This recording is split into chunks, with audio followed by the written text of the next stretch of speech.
Okay, so today the purpose of this lecture is first to finish what I started explaining yesterday about the stationary boundary layer profiles for the Prandtl system, in which there is some recirculation. And then I will talk about the non-stationary case. And I will try to present some overview of all the results in the non-stationary case with some emphasis on the instability results. Okay, so for now I'm looking again at the recirculation. So I think it was number 4 yesterday. Recirculation in the stationary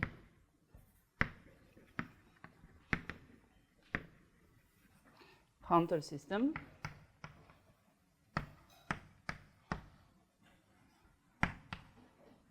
Okay, so just to remind you of what I'm talking about, let's say the situation that I'm looking at is the following. So if you want to, the picture that you prefer is the one of a flow around the cylinder, I'm looking something past separation in this area, right after separation, where there is, say, just one large vortex in the vicinity of the wall. So the flow would go like this. Okay, this is the line u equals 0. And so if you straighten the boundary and you zoom in on this on this region, what you get is the following thing. So you look at a slice between two abscissa x0 and x1. Okay, and you have a flow which is, so this is up, which is negative close to the boundary and positive far from the boundary. Okay, so you enforce a boundary condition at infinity that comes from the outer flow that goes from left to right, but you have a counterflow close to the boundary. Okay, so we have creation of a big vortex. And so the purpose is to study the well-posedness of the Prandtl system in this setting. And so more precisely, you're looking at, you have some explicit flows that exhibit recirculation, as I explained. So let's say that this is some reference flow. I think I'll try to keep the same colors as yesterday. So this is my reference flow. Maybe I'll denote it with a bar. Okay, so U bar P is the reference flow.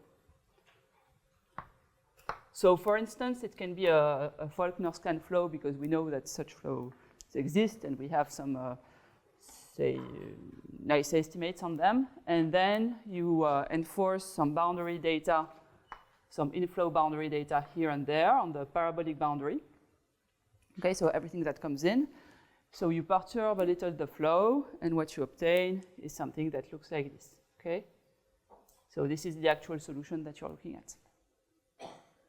Okay, so this is the setting that I'm looking at.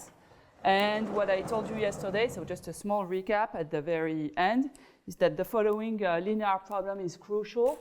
So the Kolmogorov system. I'm not going to write down everything that I stated, but if you look at the equation z dxu minus dzz u equals, say, f in a domain x0, x1 times minus 1, 1, with some boundary data on the blue part of the boundary. Okay, so now it's a rectangle, and I'm enforcing some boundary data here, here, here, and here. Okay, and then I told you, so for this equation, you have existence and uniqueness of weak solutions.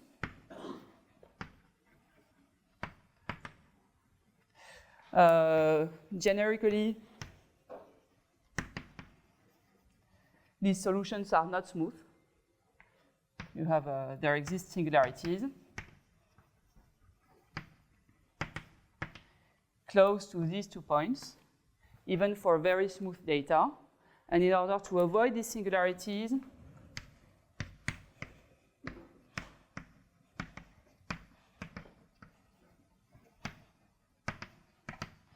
you need to enforce some orthogonality conditions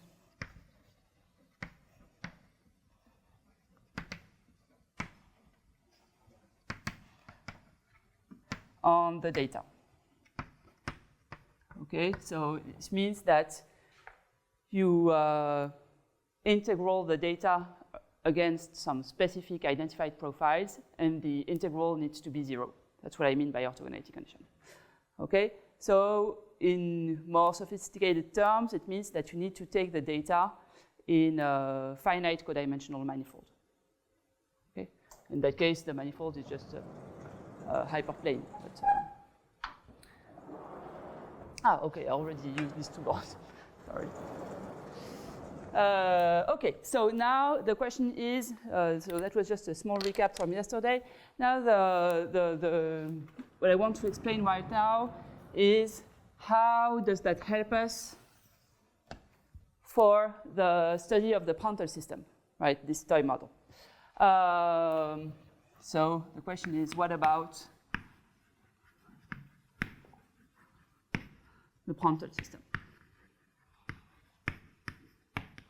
So I'll explain by restricting myself to a very specific area. So I look at the area in the vicinity of the line where UP equals 0. Okay, and by UP equals 0, I don't mean the bottom line here, where UP is always 0, but I mean the one that is in the middle of the domain, right? The curved line, which is an unknown.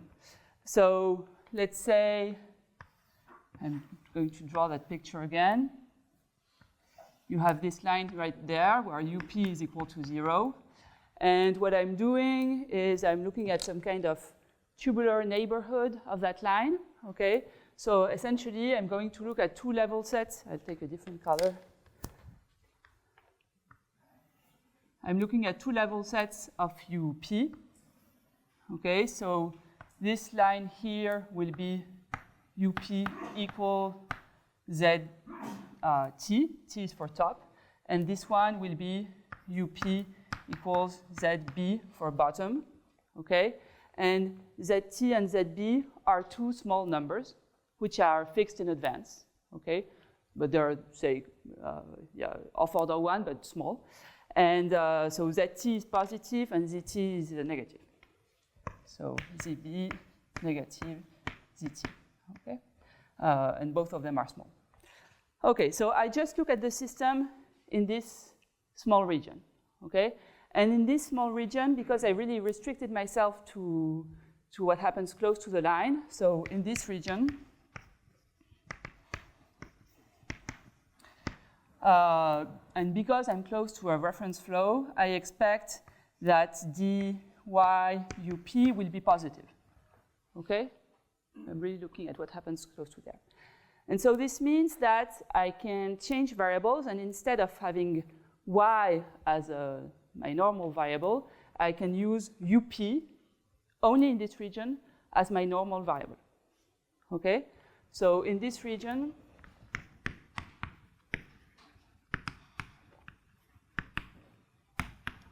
use UP of x and y as the vertical variables.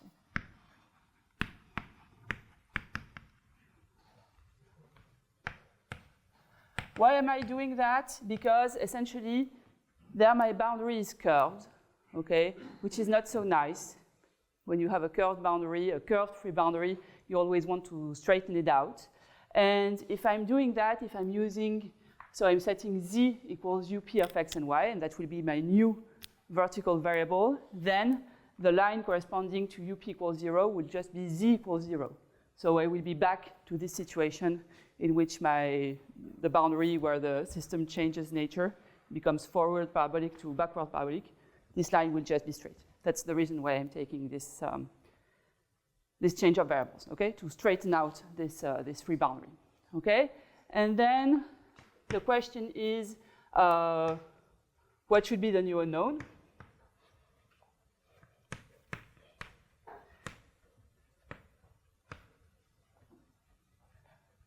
And okay, so here you have many possible choices. So there's a bit of trial and error actually for this. And what we found with Frédéric Marbach and Jean Rax was that actually a very simple unknown that you can take is the reverse function of u. Okay, so let me explain that. So the new unknown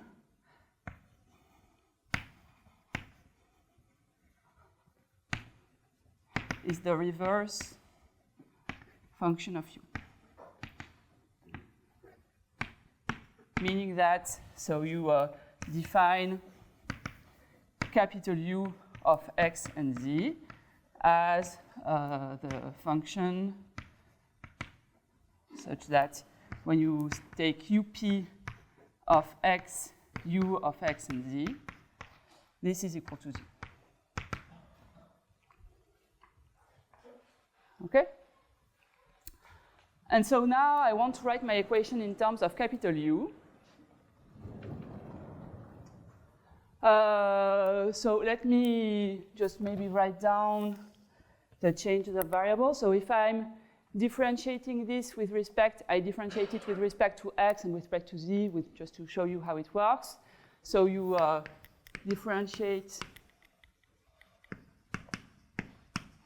with respect to x and z the previous identity. So you have dx up of x, u of x and z, plus dx capital U, dy up at x and u is equal to 0. So you can express dx up in terms of dx capital U, or the reverse actually. And you also have dy up of x and u times dz capital U, which is equal to 1. Okay? And if you want the second order derivative, then you can differentiate this once again. Okay? Now you can plug this into the equation for u. I'm not going to do the computation because I want to keep some time for the time-dependent setting. But what you find actually is a very, very simple equation for capital U. Okay? So the equation for capital U in this area is just z dxu minus the integral from zb to z of dxu of x z prime dz prime minus 1 over dzu to the square dz square of u. Okay? And then on the left-hand side, you'll have so f of x, which is plus dpe over dx of x dzu. You'll have what I will call vb, which is the trace of v on the line, and I think that's it. Okay, so where vb is the value of vp at x and on this line, which I will denote by. So let's say that this is gamma b.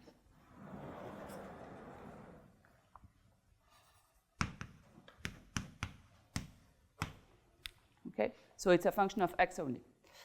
Okay, so maybe you're saying, okay, this is not such a nice equation.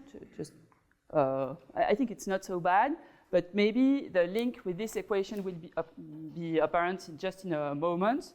And so now you set w to be dz capital U. So this is essentially the vorticity in my new variables.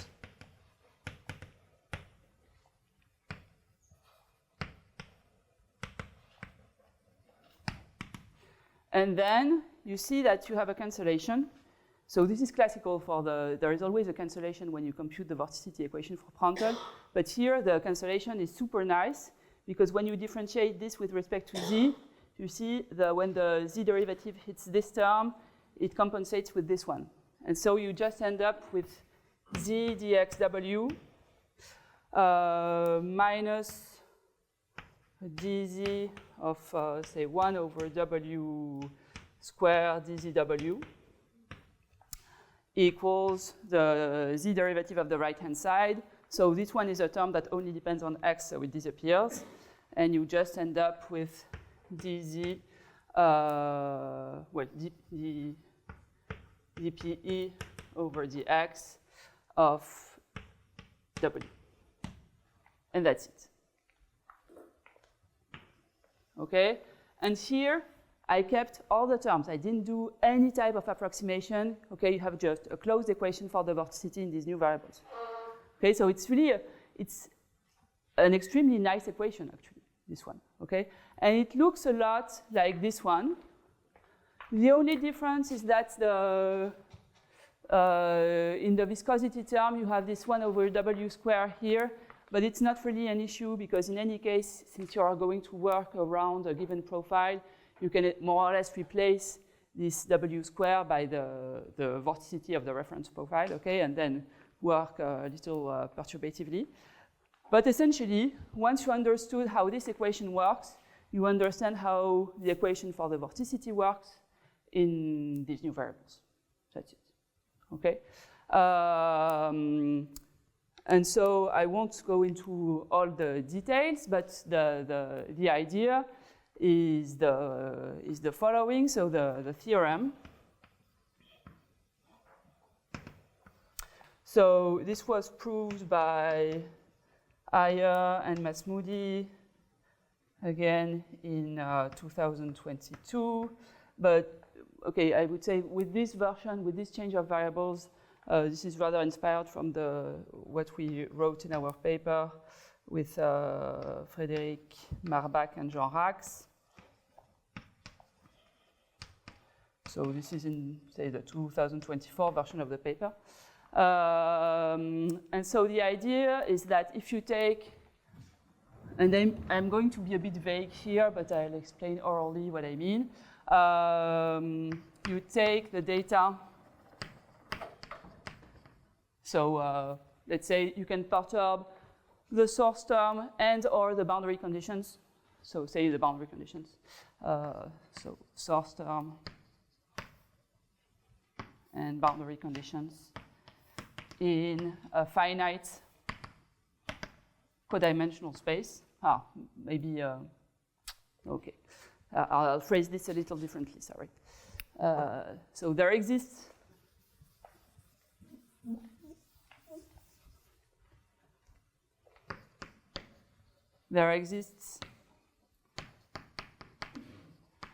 a manifold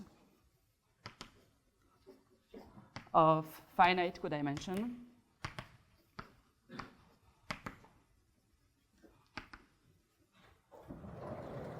such that the following result holds.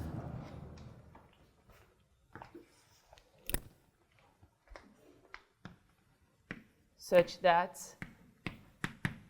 for any data within this manifold,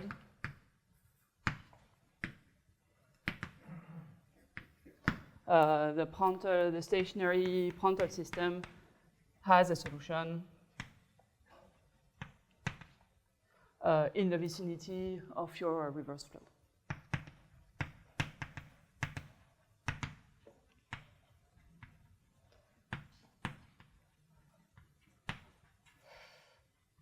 There are a couple of things that I put under the rug.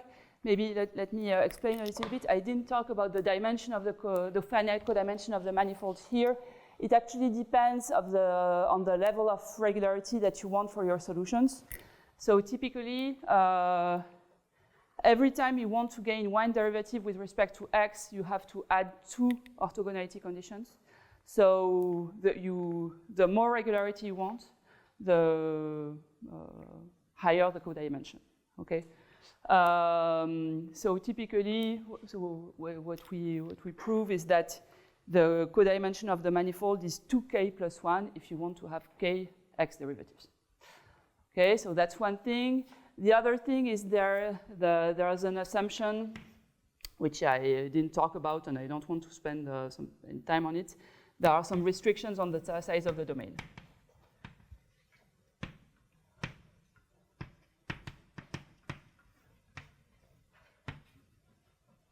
Okay, so typically everything works well when the size of the domain here, so x1 minus x0 is small. Okay.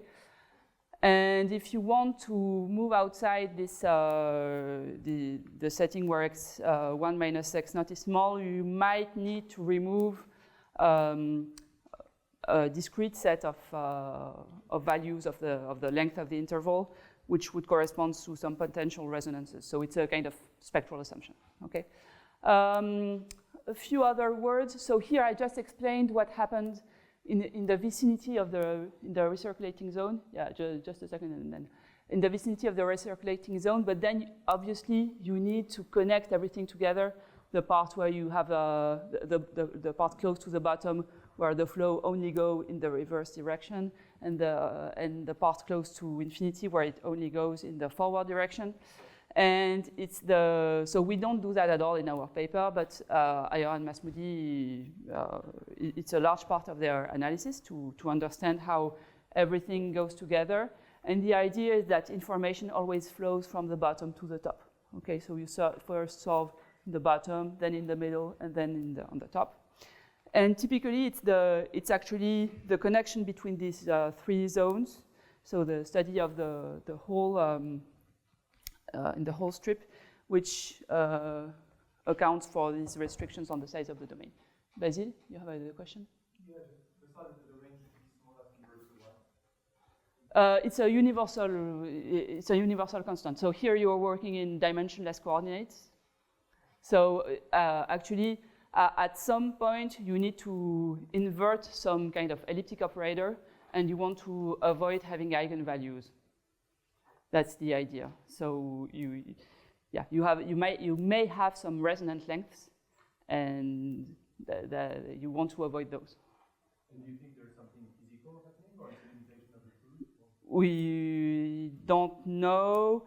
I have to say, I think that part is open for now. It's not my biggest concern. Okay, my biggest concern is this.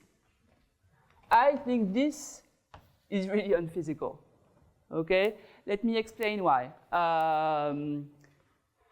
Finite codimension, so I mentioned this briefly yesterday, but it means that if you have an if you have a very nice smooth solution, such as the Faulkner scan flow, okay, and you just perturb your flow a little bit, okay, then generically you don't have a smooth solution, okay. I would say this is a kind of, it's not an instability, okay, but I find it very unphysical. And I find it even more unphysical because these boundaries here, x0 and x1, they're not physical boundaries, okay? You just chose to put x1 and x0 right there, but you could have chosen to put them, a little bit to the right or to the left, and it wouldn't have changed anything. They are completely arbitrary, okay? So you cannot have a result in which generically you have singularities close to these points which are arbitrary. It's not reasonable, okay? And again, and generically this is what happens in the sense that even if you manage to take some data within this codimensional manifold, then you will always have you can more or less describe what the solution looks like in the vicinity of these 2 points, and you will still have some kind of singularity. I don't find it reasonable that something specific happens in the vicinity of these 2 arbitrary points. So I think the take-home message is that the Prandtl model, in this formulation, it's a bad formulation for the Prandtl system, let's say. Okay, at the very least. So it might be yet another evidence that the Prandtl model is not so good. Another way to see it is that probably, even if it seemed very natural to enforce this inflow-outflow boundary conditions, it's not such a good idea. Okay, so maybe inflow-outflow boundary conditions are not the good boundary conditions that you need to enforce, And probably a better idea would be to have some kind of transparent boundary conditions. This would mean that you actually, you don't look at what happens only on a small slice, but you actually need to couple what happens here with everything that happens to the right and everything that happens to the left up to the recirculation point.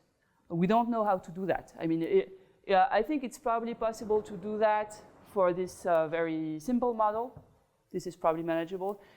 Essentially, having these transparent boundary conditions is the same as saying that you study things in an infinite strip. Okay, so instead of, let's say you're putting x0 to minus infinity and x1 to plus infinity, it's the same.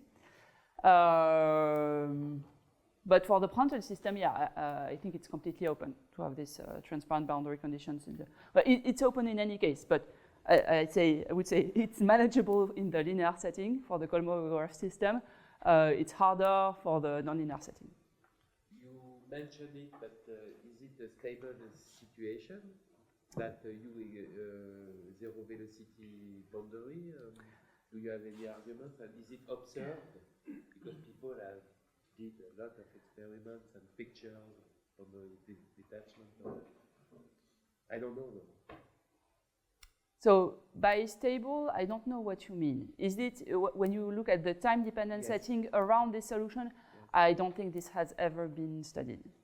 Okay, I'm sure. I would very much doubt. I will present some instability results later on that are for much nicer flows. I very much doubt that this will be stable. I would be surprised. Okay. But then again, I'm a bit confused. I think Faulkner scan flows are believed to have some truth in them. Okay, some validity. I mean, they are a family of solutions that are actually used in the fluid mechanics community and that are believed to be a good example of what happens in the recirculation zone. So, yeah. I think that if you would like to have a double feature, you should have somehow the interface at z equals 0 at x0. Z equals 0. Ah, yeah. So, okay, I understand. So you would need. Yes, so that's one of the open problems that I wanted to mention. So, and then I'm back to what I explained yesterday. Ideally, you would like to connect this line up until the point of separation. So then it's not no, this. I think then the point is not. Yeah, so. What I understand, but I told you how unhappy I was with the triple deck derivation as of now, but nevertheless, the picture that I was given is the following. So you do Prandtl up until right before the separation, then you move to triple deck, you do all the triple deck analysis. Here you have an output on the right of the triple deck system. And this is what you should put as an input for this system, essentially. I think that's the picture. No, Vlad, you don't agree? Well, at least that's what I believed, but I'm not sure. Even if you go up until the boundary, I'm not entirely sure what you should put as a data on the left. I can phrase it that way.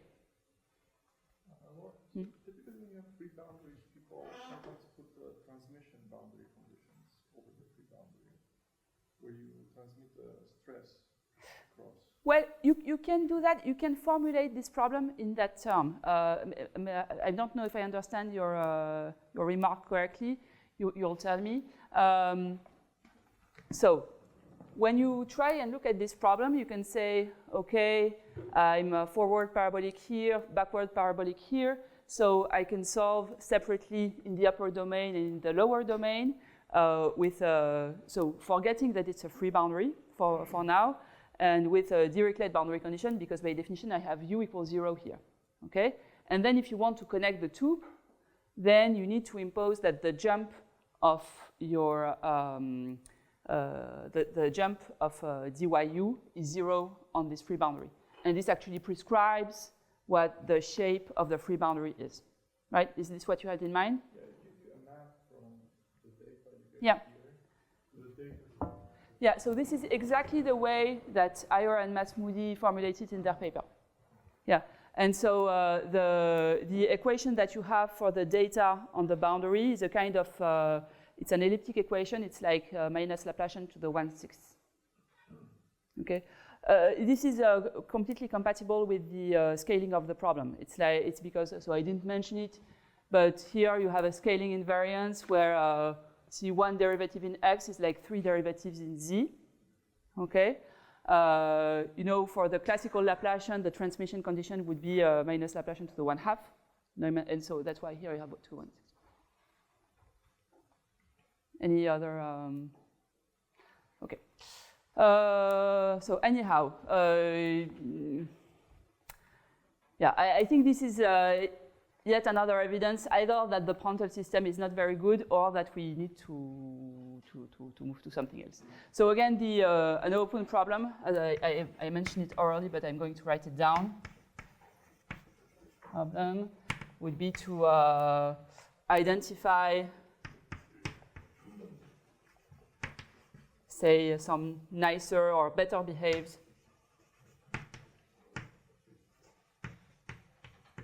boundary conditions.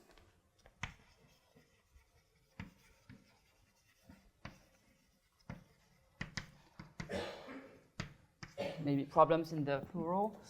And another question would be to connect with the flow right after separation.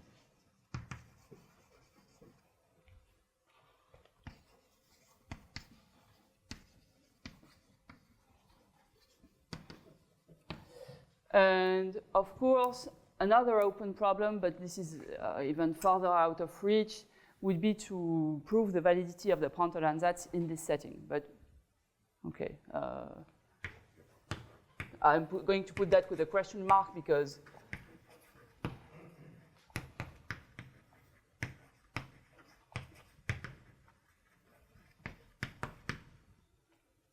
okay. Okay, so this is essentially what I wanted to say for the stationary problem. So as I mentioned, it took most of the time I had for these lectures. And now I'm going to move to the time-dependent setting. So my purpose is to explain, to present the most complete picture up to date, I would say, of the instabilities that we know of. So I think this is number 3, but most of the part was number 2, the time-dependent setting.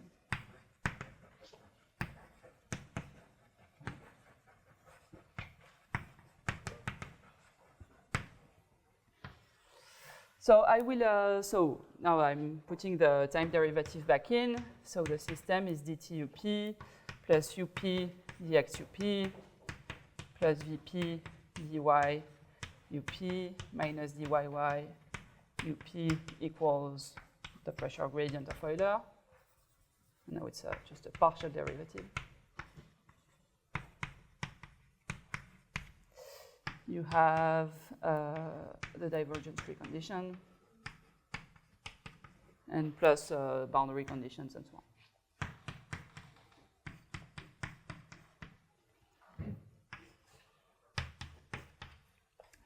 Okay, so I will start with some positive results. There are not that many.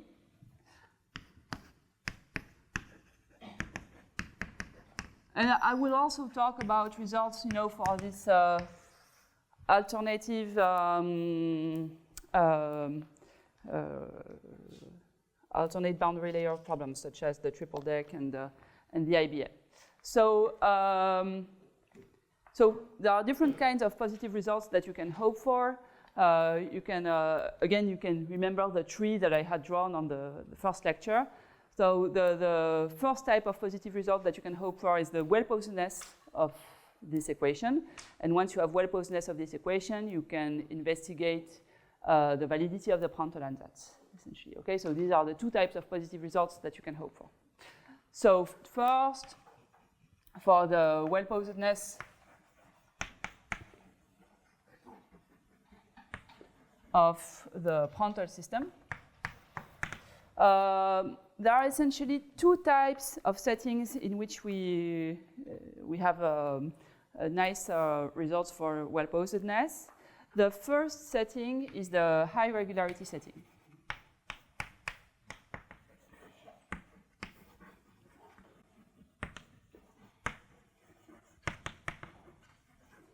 Okay, so by high regularity here, I mean, okay, so the first results were by Sammartino and Kaflich.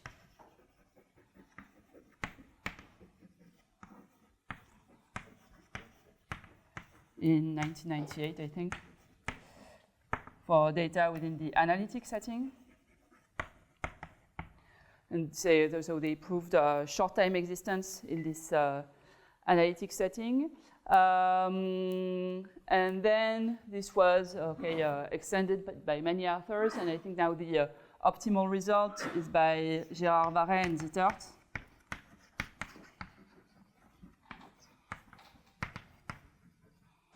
I cannot remember the date, probably 2018, but I'm not entirely sure.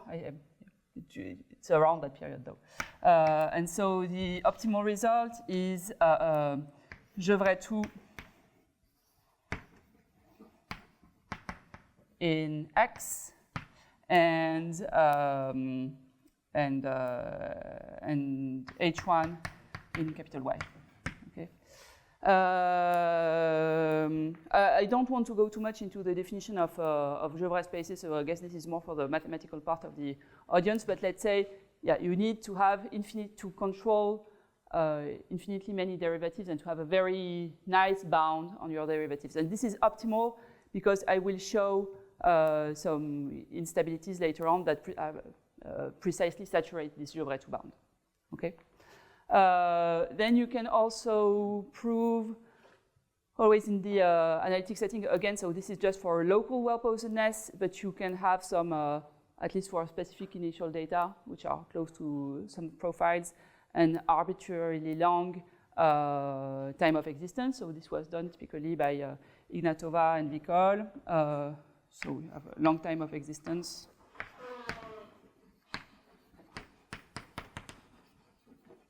For some initial data.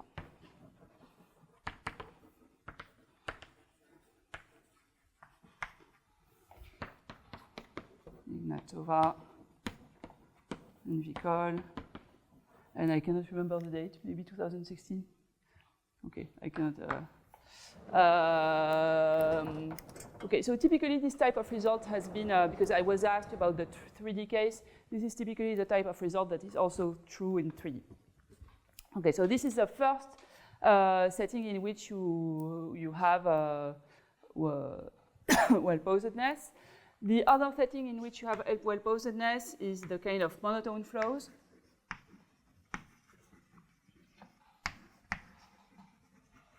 So you assume that dy up at time t equals 0 is positive, and this is preserved at least for short times.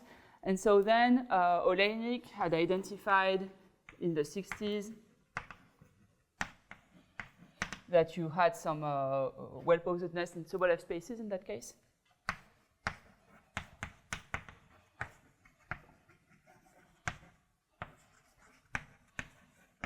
And this was revisited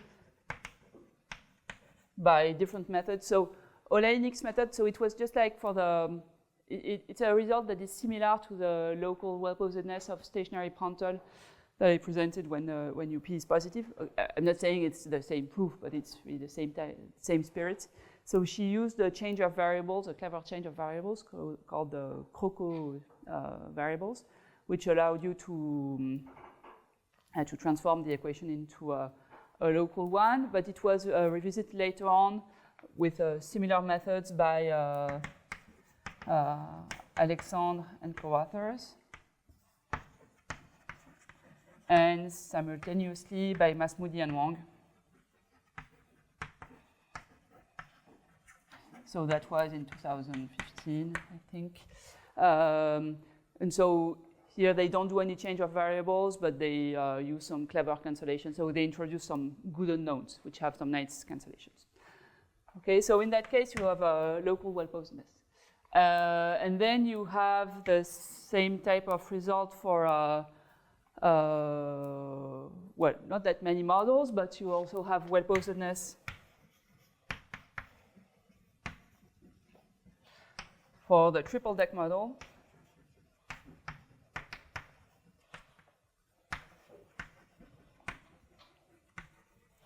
Also in analytic setting.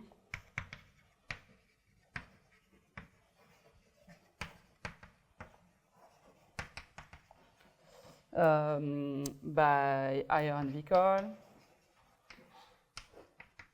I think it's 2018. And so actually the proof of well-posedness for the triple deck is it's a little bit maybe more difficult than for Prandtl, in the sense that you have the feeling, when you look at the equation at first, you have the feeling that you are going to lose two derivatives, and that would prevent you from having well-posedness in the analytic regime. So you really have to look closely at what happens in order to ensure that you have well-posedness in analytic, and it's optimal because I will show some instabilities for the triple deck model that prevent well-posedness in any space that would be less smooth than analytic. Okay. So you see that the triple deck model is actually worse than Prandtl in the sense that Prandtl can be well-posed in a space with a lower regularity. So it's not, it doesn't vouch for that model. Okay. Okay, so these are the well-posedness results. Then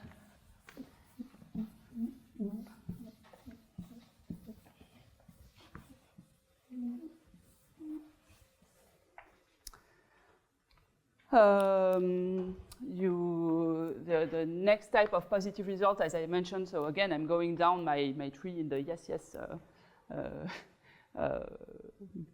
path. Then you can prove the validity of the Prandtl ansatz.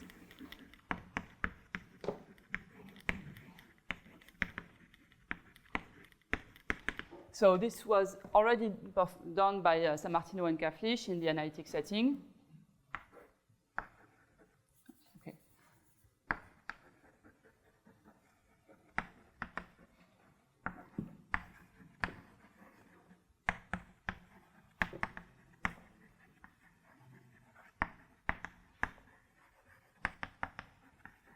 And later on, it was performed by, again, I think by, so it must be, I'm not entirely sure of the authors. I think it's Gérard Varret, Maekawa, and Masmoudi. But I would like to make sure. No, it's just Maekawa and Gérard Varret.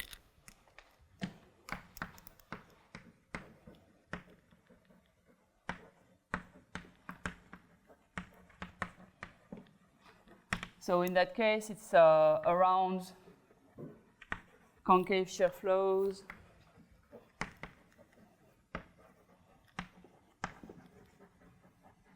And with Ingevray regularity. Okay, and the last result maybe that I can mention is one by Maekawa alone, which is a bit different in spirit. So he looks at the Navier-Stokes system in which the vorticity is initially located far from the boundary. So initial vorticity located far from the boundary.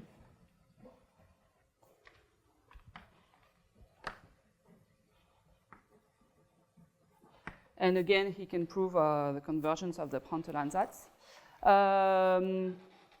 I think So I'm putting this result in the same category as, say, this one, because if the initial vorticity is initially located far from the boundary, it means that your stream function is harmonic close to the boundary, and so you have some analyticity close to the boundary. Okay, so that's why, mathematically speaking, it's in the same spirit as this one.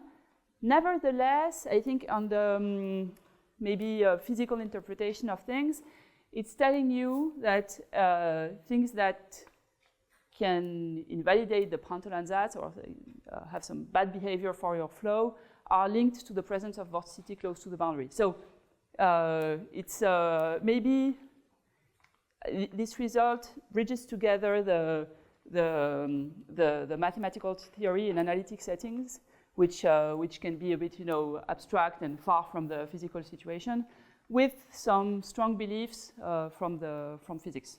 Okay, so that's why I think this result is nice, because it brings the two understandings together.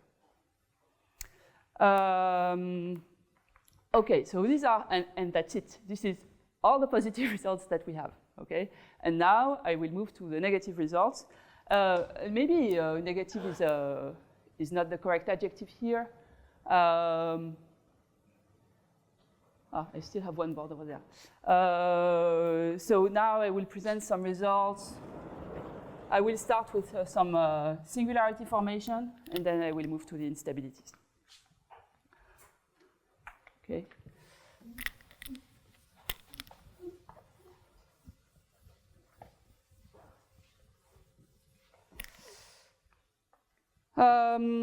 So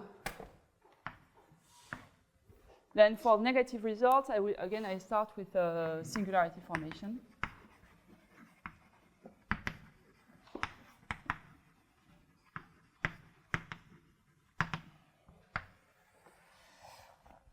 Okay, so first there were some numerical studies in 1980 by Van Dommelen and Chen.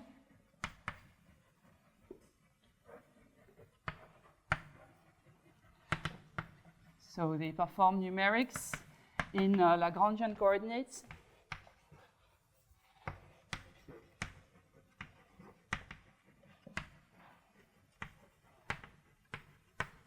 And they proved that Lagrangian grids were completely deformed at a certain time, which indicated that there was a singularity.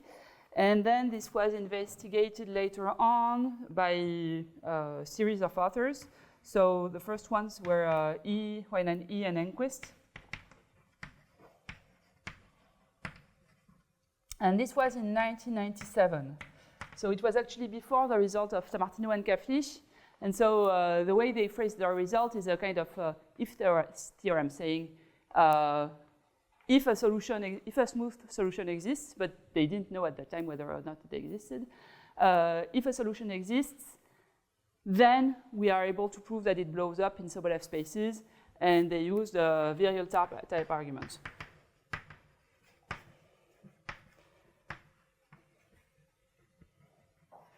And so they use some data that vanish on the axis x equals 0, and so they are able to restrict the motion to the axis x equals 0. This is preserved by the evolution, and they get a kind of ODE for the trace of the solution on the axis, and they prove blow up for this trace.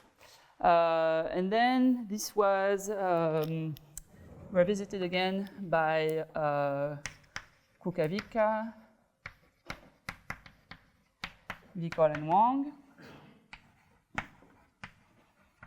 in which they proved the blow up of a Sobolev norm. And I should have the date somewhere. I think it's 2017. So in that case, they exhibited a class of initial data for which you can actually prove blow up. Okay, so we have a blow up of Sobolev norm. Blow up of a Sobolev norm. And that Sobolev norm, so it's nice because it really involves the displacement thickness, that I presented yesterday.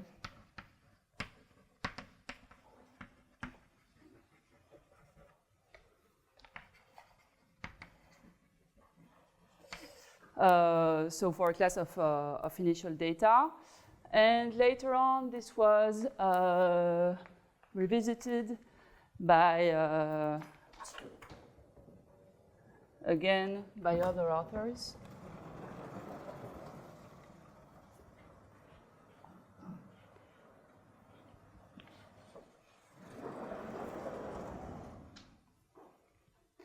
So these two proofs follow virial type arguments. Like you have a differential inequality on a Sobolev type norm, and so you prove that the solution cannot exist globally. Okay, and then the question is, what does blow up actually look like? And this was investigated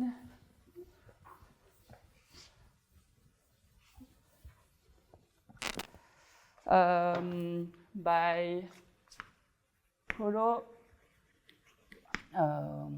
Goul, Ibrahim, and Masmoudi.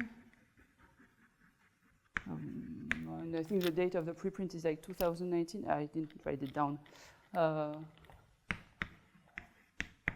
not sure.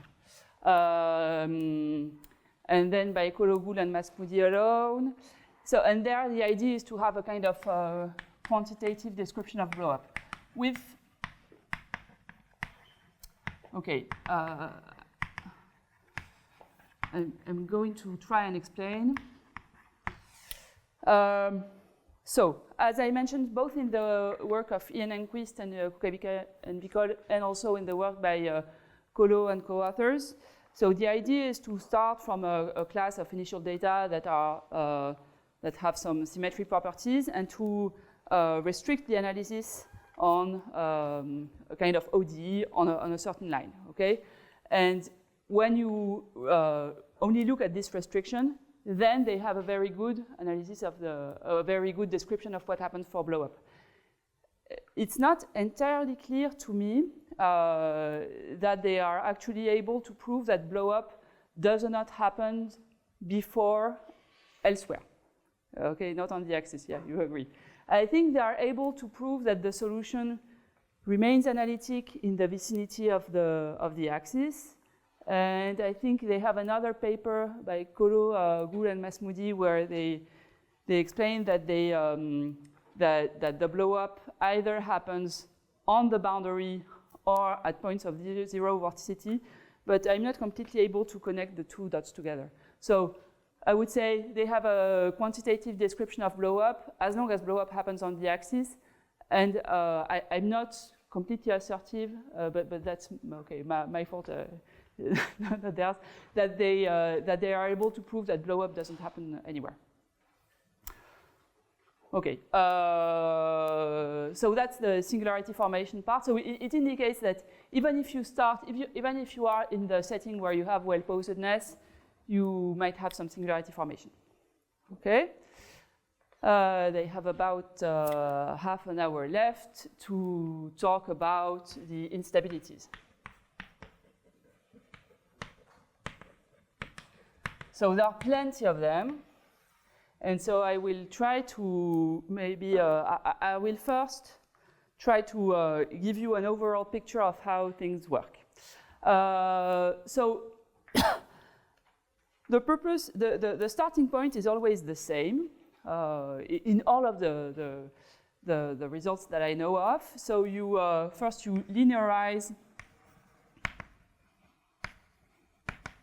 the equation around a shear flow.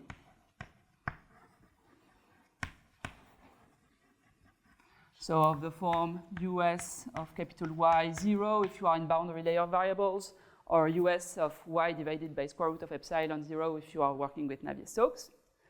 Okay. Let's say that you are working in a domain without boundaries in X, and so you can Fourier transform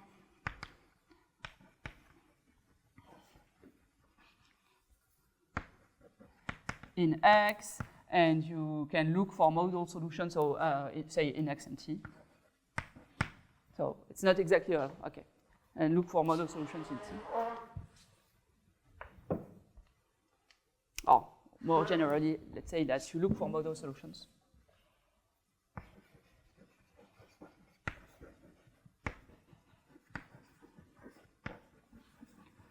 solutions.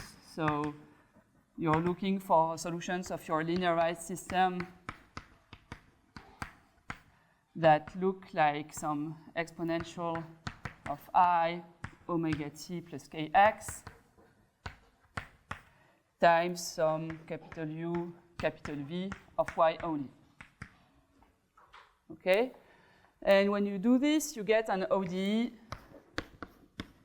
for either on V or on the stream function, on U or V or the stream function.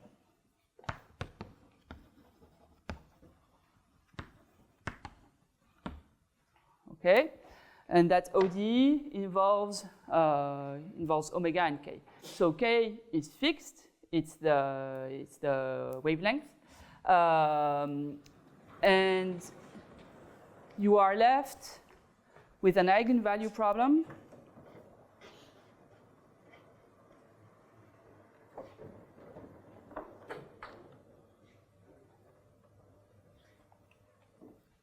Ah, je ne sais pas pourquoi je l'ai relevé celui-là. Je suis endormi aujourd'hui. Sorry.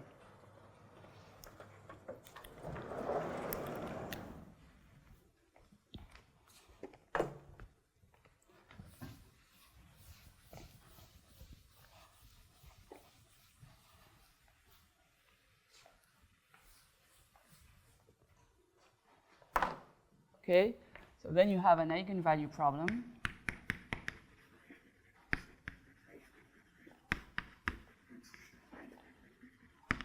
So you look for specific flows US for which the eigenvalue problem has a solution with an omega that gives you an exponential growth, such that the ODE has a solution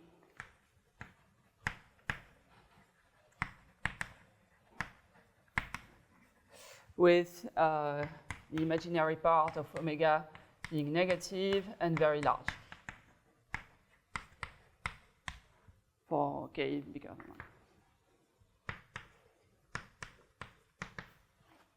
1. Okay?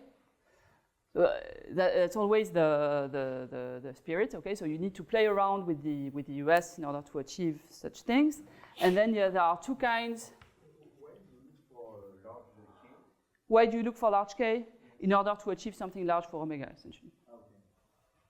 Yeah, otherwise, if k is fixed, you will never. Oh, yeah. At least for Prandtl, you need something to be large, and the only thing that you can play around with is the k. Okay. And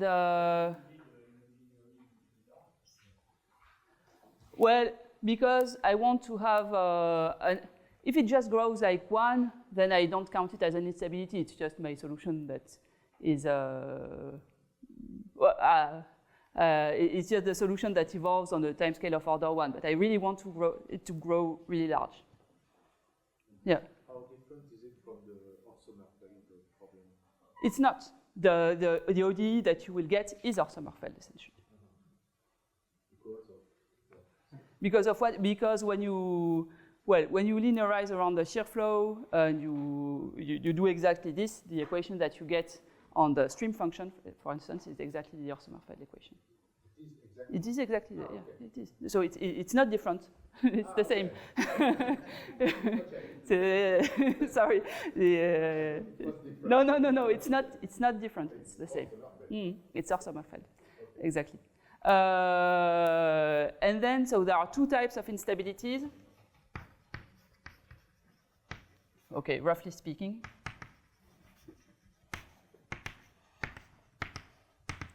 You have some instabilities that are already present at the inviscid level.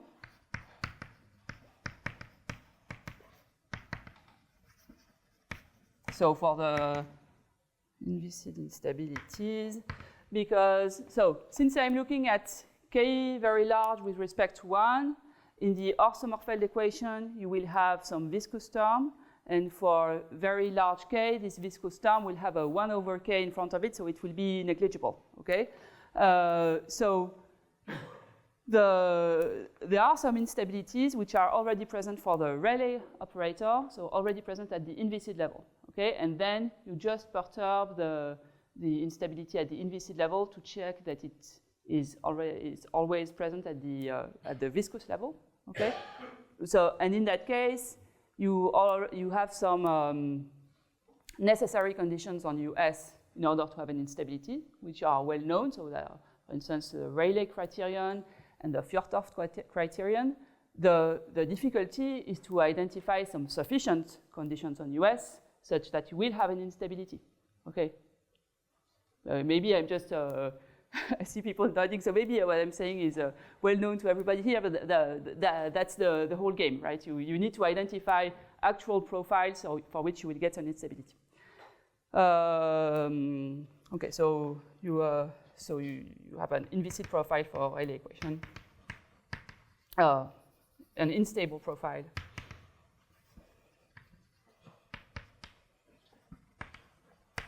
for the Rayleigh equation,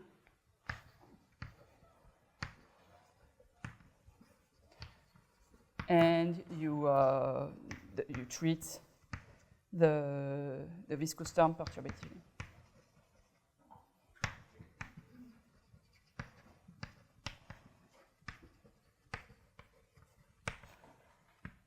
And you have some viscous instability.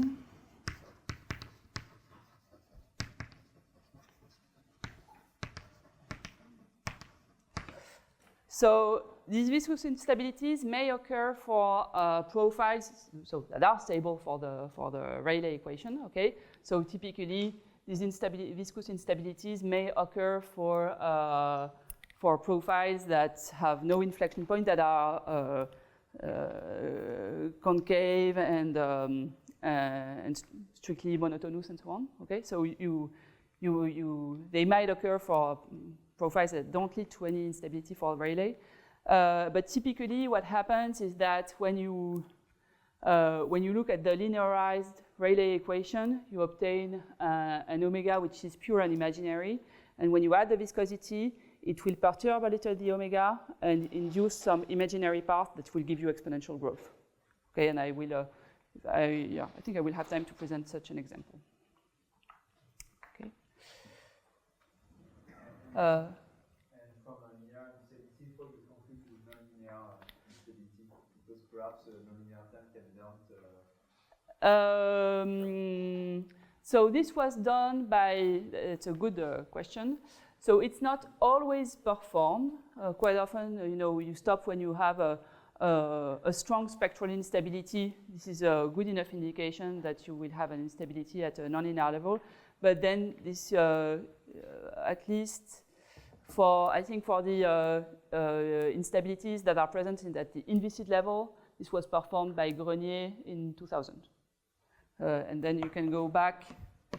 But again, it's not always performed because people believe that the proof of Grenier is rather robust and can adapt to other settings. But I don't think it's performed in any case.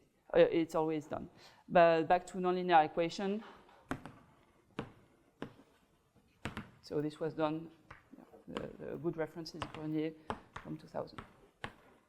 But essentially it's the same type of proof as for ODEs, right? When you have an ODE and you have a spectral instability in the sense that your Jacobian has an eigenvalue with a real part that has the wrong sign, then going from this spectral instability, which is present at the linear level, to a nonlinear level, you need to have some kind of bootstrap type argument, but it works. Yep. I think it was done much earlier by Bartels. Ah, okay. Okay, thank you. So I'll have that. Oh, yeah. Thank you. Yeah, okay. Thank you, Brad.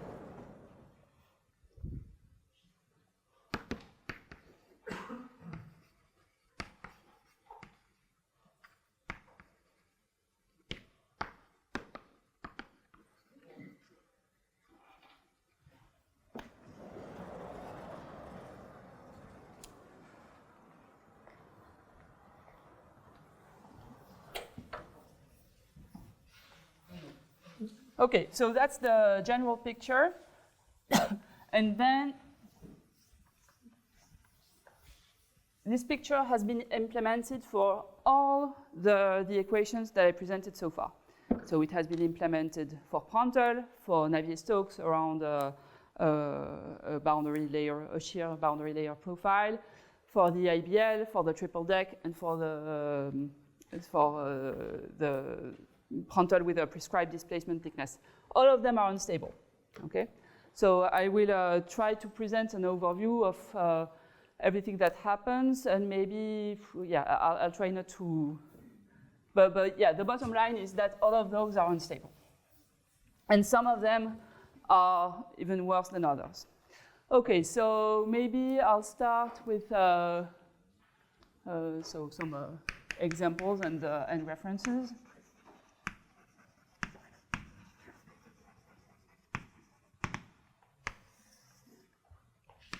So for Prandtl, let's say I'm focusing on the viscous instability.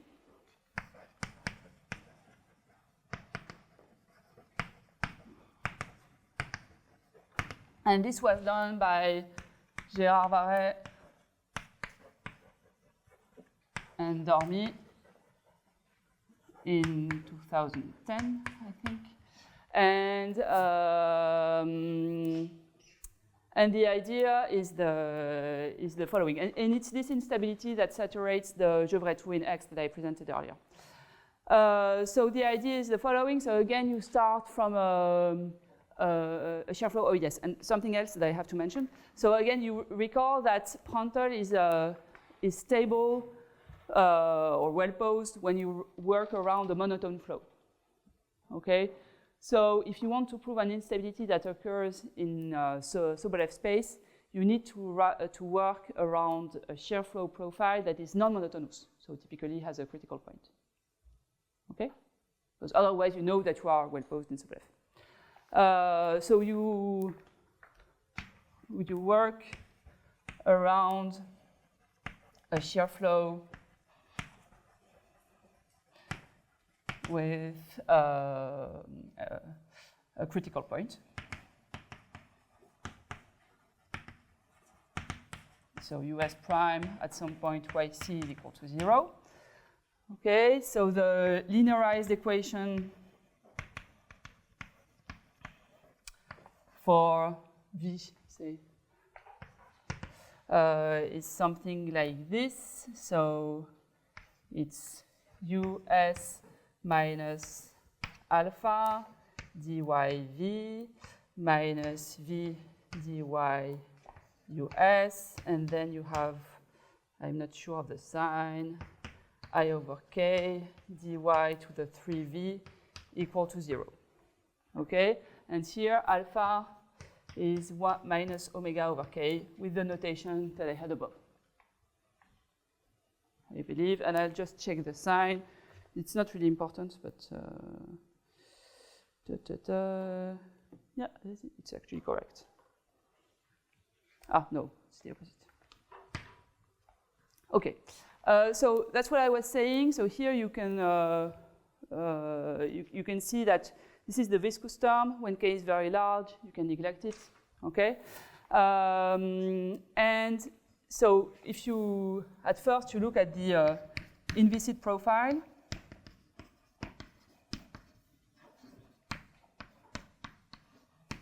So you have a VI which satisfies US minus alpha dy VI minus VI dy US equal to 0. The alpha will be a real value that main order, so I'll put an alpha I. The alpha I is real value that main order, and you see that it's a good idea, you need to take some alpha I, which is actually in the image of US, because otherwise you just get VI equal to 0, because you have a 0 boundary condition. If US minus alpha does not vanish, you can rewrite this as dy of V divided by US minus alpha equals 0. And this will mean that V is 0 everywhere. So if you want to have a non-trivial solution, you need to take alpha I in the image of US. Okay? And then VI will be like US minus alpha, at least on some on a certain line, and it will be, the profile will be even smoother if you take alpha to be actually the image of the critical point. So the good choice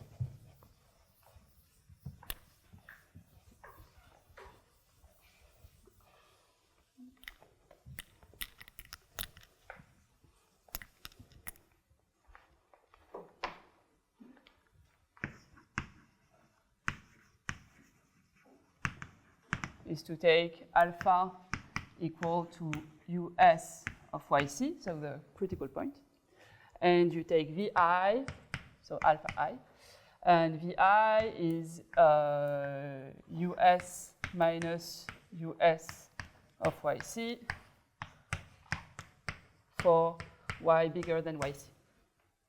Okay, so it satisfies the correct boundary condition at Y equals 0 because it's identically 0 close to the origin.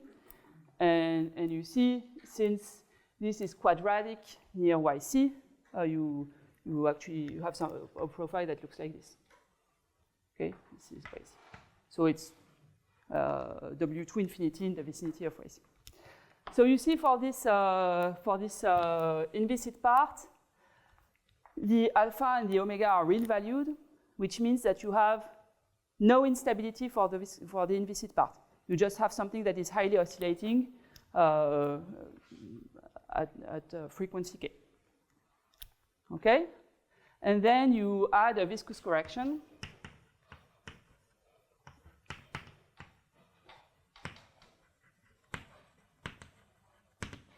And so your small parameter here is 1 over k. And so when you put everything together, you see that you need to take V equals VI plus some correction. And so the correction scales like, and so alpha I equals alpha I plus some correction alpha S core. Okay. The correction scales like k minus 1/2, so it's small, times some tau, and then you have two parts.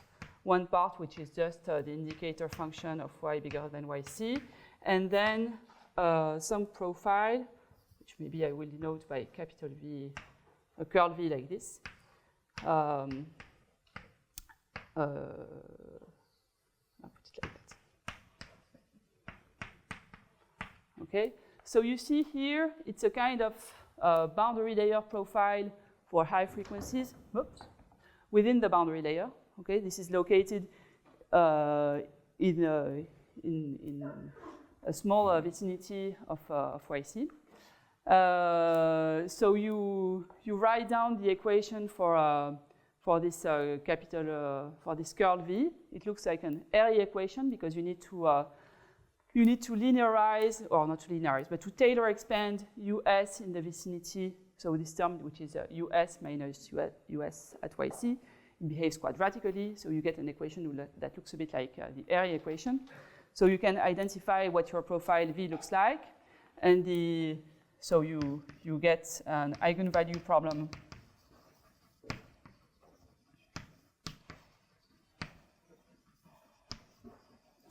for tau and capital V. So they solve an airy-like equation. And when you look at this eigenvalue problem, you find that you find a non-zero value for tau with an imaginary part that is negative and that gives you exponential growth. Okay?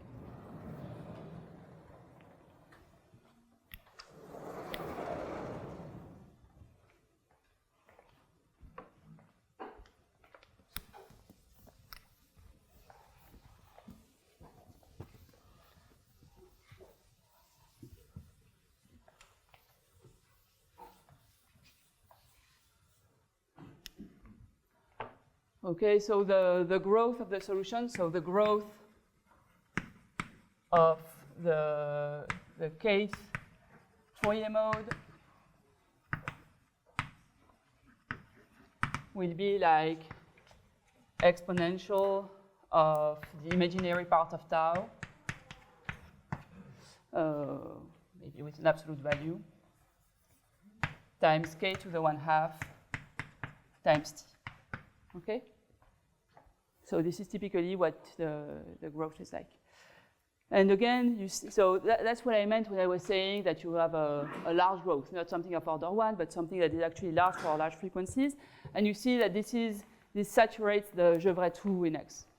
Okay, so yeah, the 1/2 here is exactly Gevrey 2. So this means that the result over there is optimal.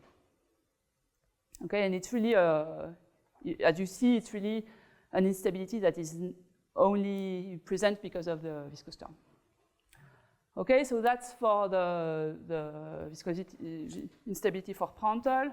I will go maybe a little bit faster on the instabilities for the so there is the IBL model, there is the prescribed displacement thickness model.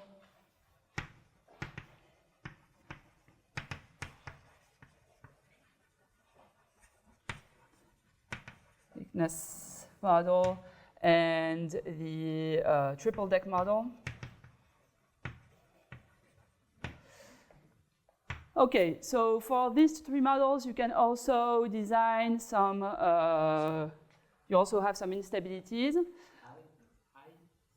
IBL, interactive boundary layer.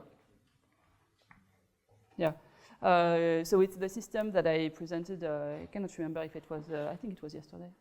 Yeah, I think so. So, you know, it's the one where you couple the Euler flow with the boundary layer flow with this blowing velocity. Okay, so you have you have the Prandtl boundary layer. It has a blowing velocity, which is of order square root of epsilon. So Reynolds minus 1/2. So it induces a normal velocity for Euler. Okay. So this gives you a modification of the Euler flow and therefore of the pressure, which you put back into Prandtl. Okay, so you have really a retraction on both flows. So this is the interactive boundary layer model. I think this one is the worst. Okay, in the sense, so for the IBL model, you have both inviscid and viscous instabilities.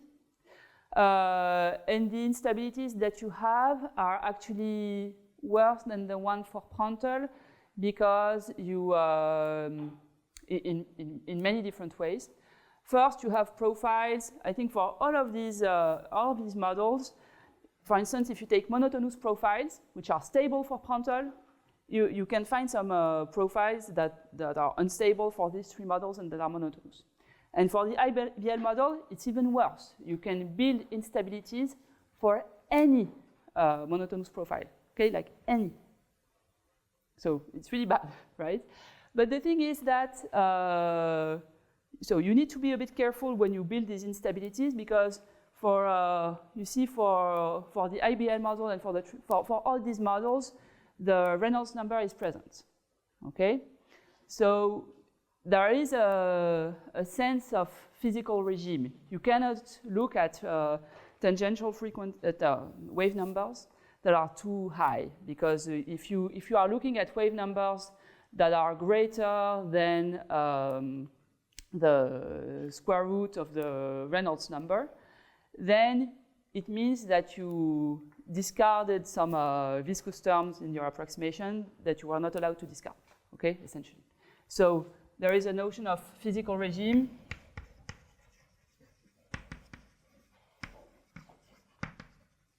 which is that K should always be at most like epsilon to the minus 1/2, okay? And the thing is, not all the instabilities that we find are within this physical regime, okay? But nevertheless, they indicate that these models are bad when you study them, so you should be a bit careful. So let me be a little bit more precise, at least for the, I'll give you maybe the rates of growth.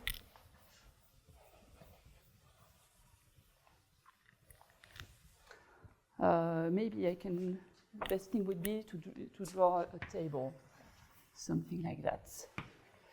So that would be the model, the range, and the growth. And maybe the nature of the instability.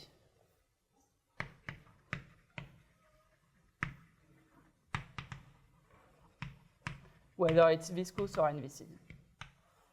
Okay? So, 5 minutes? Ok.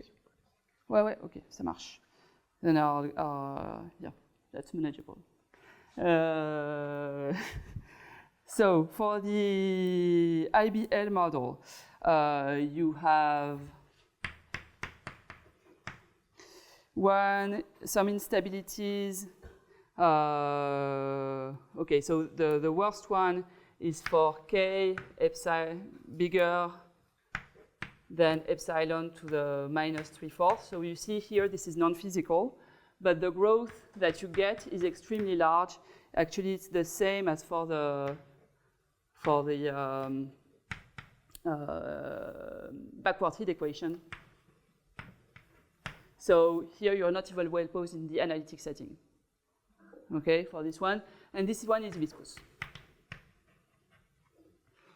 Always for the IBL, so you can design many types of instabilities, and this is true for any type of monotonous shear flow, anyone.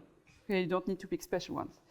When you are within the physical range, what you can achieve, for instance, is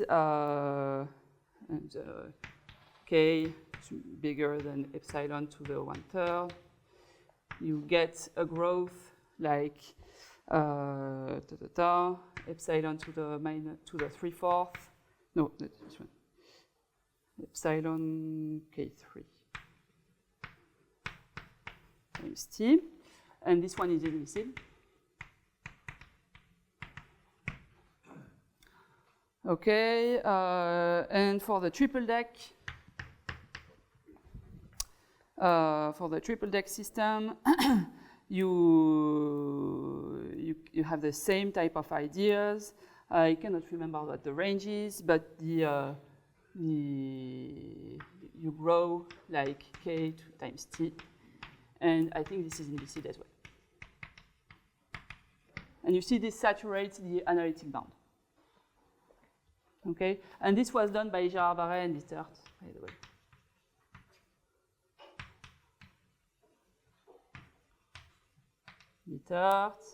And these IBL instabilities were in a joint paper with David Girard-Barré, Helge Dittert, and Frédéric Marbach. Okay, so you see you have plenty of instabilities. Some of them, these are, all of those are worse than the ones that you get for Prandtl, okay? Which means that these modified models should be used with extreme care, let's say, okay? And you can even have some necessary and sufficient conditions for instabilities. So you can test, if you have a given shear flow, you can more or less test whether or not it will give you an instability. You can do that. And then there are just a few things that I wanted to mention again, which are important. The question is always whether or not this tells you something for the Prandtl system, right? So I'll try to go quickly because I'm out of time, essentially. So you can also have some instabilities for the Navier-Stokes system with around the shear layer profile, which is US of y over square root of epsilon 0. So this was done first by Grenier in the 2000s. For instabilities which are present at the inviscid level, and then again by Guo, Grenier, and Nguyen in 2016, in which they present both inviscid and viscous instabilities.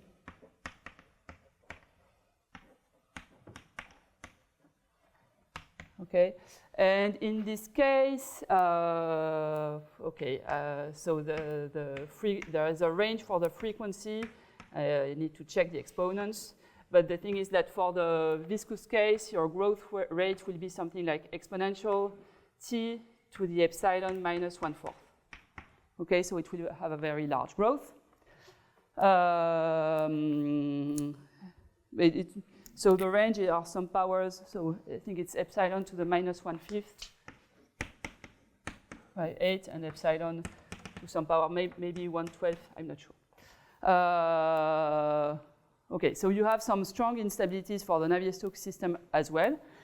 And the proof always, okay, so they are very, the proof is very complicated, don't get me wrong. You need to be very careful on the profiles that you construct, and especially what you prove is actually that there is a kind of cascade, okay? Because you have, in all these cases, what you build is actually a sublayer within the boundary layer that will activate the instabilities. So that's how you see the beginning of a cascade. And then, I won't write much things down, but this was the last thing that I wanted to mention. So these instabilities can be used to prove the invalidity of the Prandtl ansatz.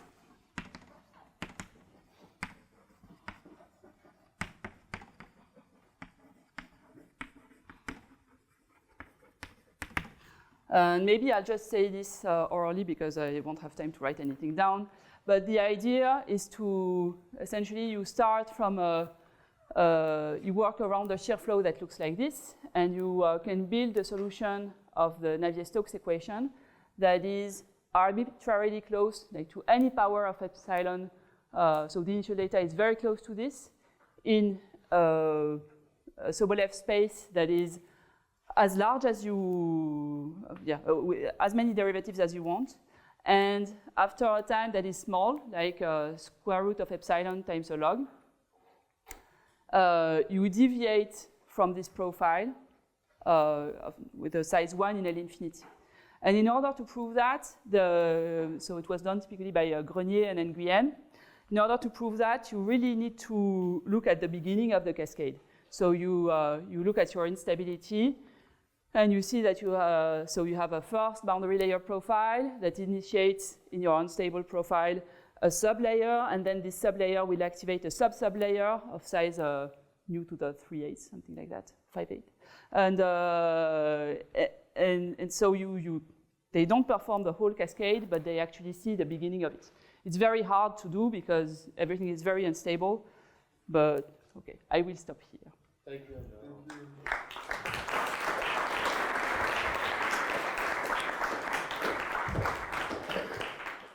Okay, so it's time, so maybe we can take one question. Julian, let me bring you.